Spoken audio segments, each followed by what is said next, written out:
বাংলাদেশের অন্তর্বর্তী সরকারের আনুষ্ঠানিক অনুরোধের প্রেক্ষিতে স্বল্পোন্নত দেশ থেকে উত্তরণের প্রস্তুতি নিরপেক্ষভাবে মূল্যায়নে সহায়তার ঘোষণা দিয়েছে জাতিসংঘ।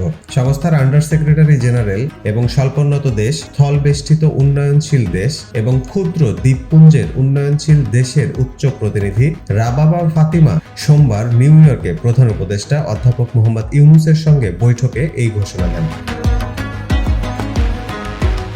আগামী 1 মাসের মধ্যে এই মূল্যায়ন শুরু এবং জানুয়ারির মধ্যভাগে শেষ হবে। একজন আন্তর্জাতিক পরামর্শক ও একজন বাংলাদেশি বিশেষজ্ঞ যৌথভাবে এই কাজ পরিচালনা করবেন, যেন একটি পূর্ণাঙ্গ ও ভারসাম্যপূর্ণ মূল্যায়ন নিশ্চিত করা যায়।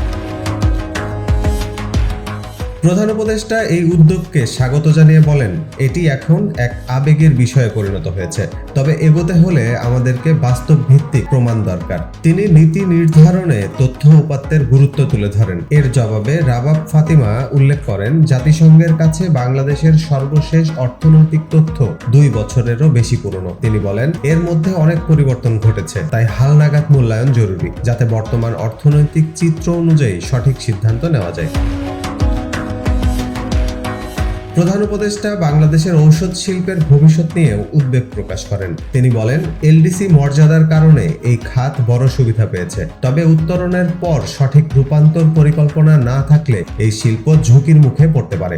জাতিসংঘের সহকারী মহাসচিব হিসেবে 2022 সাল থেকে দায়িত্ব পালন করে আসা রাবাব ফাতিমা, যিনি সর্বোচ্চ পদে থাকা বাংলাদেশি বংশোদ্ভূত কর্মকর্তা, বৈঠকে জাতিসংঘে তার অভিজ্ঞতা তুলে ধরেন।